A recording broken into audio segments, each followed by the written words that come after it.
Assalamualaikum warahmatullahi wabarakatuh. Perkenalkan, nama saya Iqbal Muhammad Nur dari jurusan Administrasi Publik Universitas Sriwijaya Kampus Palembang dengan nomor NIM 07011381823155. Di sini saya akan memenuhi tugas dari ujian akhir semester oleh dosen pengampu Bu Dwi Mirani, SIPMSI. Saya akan membawakan materi berkaitan tentang desentralisasi, yaitu baik dari segi definisinya, dari sejarahnya, dan juga dari desentralisasi di Indonesia hingga saat ini. Sebelumnya, kita perlu mengerti dulu apa itu desentralisasi. Kalau melihat dari konstitusional, Undang-Undang Nomor 23 Tahun 2014, desentralisasi itu adalah penyerahan kekuasaan oleh pemerintah pusat kepada pemerintah daerah otonom berdasarkan asas otonomi.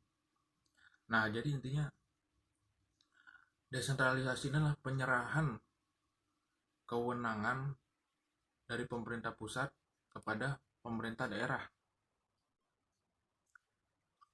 Kenapa sih perlu dilakukan yang namanya desentralisasi? Kalau kita kilas balik dari sejarahnya, memang di zaman dulu itu pemerintahan cenderung sentralistik. Kemudian seiring berkembangnya zaman, keterbukaan pikiran, pemerintah mulai melakukan yang namanya desentralisasi.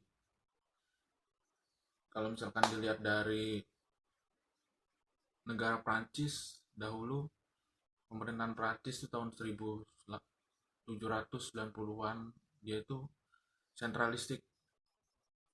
Kemudian timbullah gagasan, seiring perkembangan ilmu pengetahuan timbullah gagasan dari Alex de Tocqueville, timbullah gagasan mengenai desentralisasi. Kemudian dengan Maurice Bloch timbullah gagasan lagi terkait dengan desentralisasi, hingga berhasil terwujudnya desentralisasi di Prancis hingga saat ini. Kalau misalnya kita lihat dari sejarah di Indonesia, ya seperti kita tahu, kita mengalami 3 fase setelah kemerdekaan. Fase pertama itu adalah fase Orde Lama, kemudian fase Orde Baru, dan juga reformasi. Orde Lama oleh Soekarno, Orde Baru oleh Soeharto. Reformasi ialah pemerintahan kita hingga saat ini. Orde Lama dan Orde Baru itu cenderung yang namanya sentralistik. Kewenangan itu besar sekali di pusat. Nah, kemudian di era Soeharto itu sekitar tahun 1980-an memang terjadi keresahan oleh masyarakat terkait dengan sistem pemerintahan seperti ini. Memang dulu itu terjadi yang namanya otoritarianisme dari Soeharto.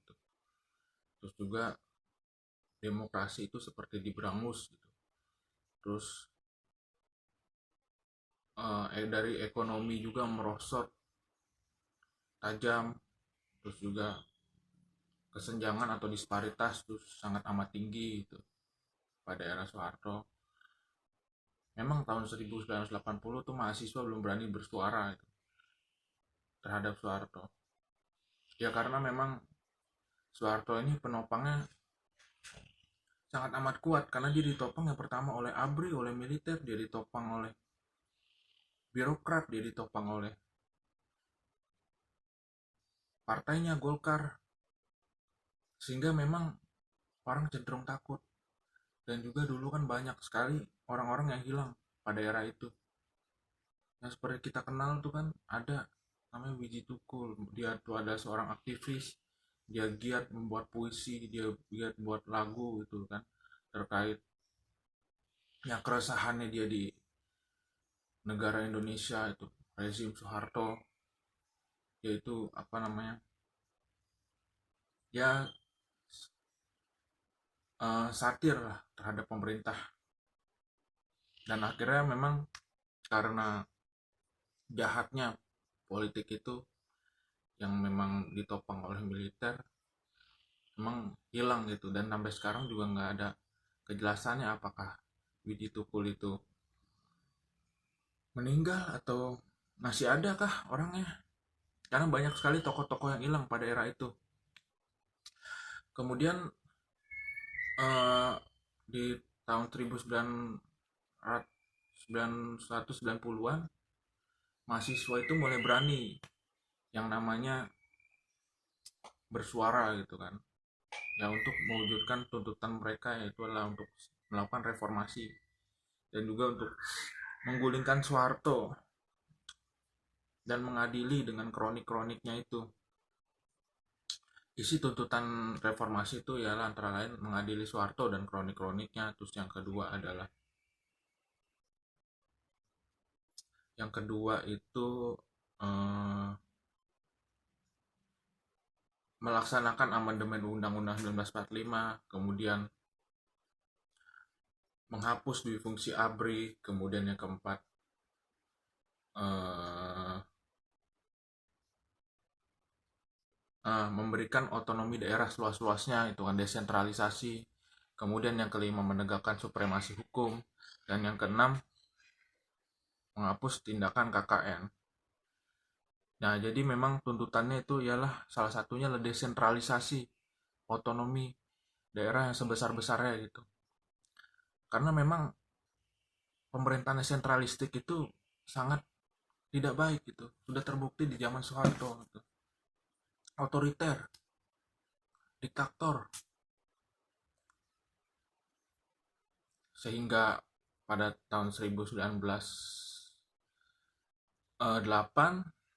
akhirnya berhasil gitu, Soeharto turun dari jabatannya, dilanjutkan lagi oleh Habibie. Kemudian mulai diproseslah tuntutan itu, diwujudkanlah semua, apa namanya, dibentuklah gitu kan reformasi, dilakukan reform gitu kan, diatur kembali, dibentuk kembali gitu struktur pemerintahan yang benar. Nah, kalau misalkan kita sekarang ini kan sudah merasakan yang namanya di era reformasi dan juga desentralisasi yang sudah meluas gitu kan, seluruh penjuru. Bagaimana sih sebenarnya di era ini desentralisasi Indonesia, di era reformasi ini?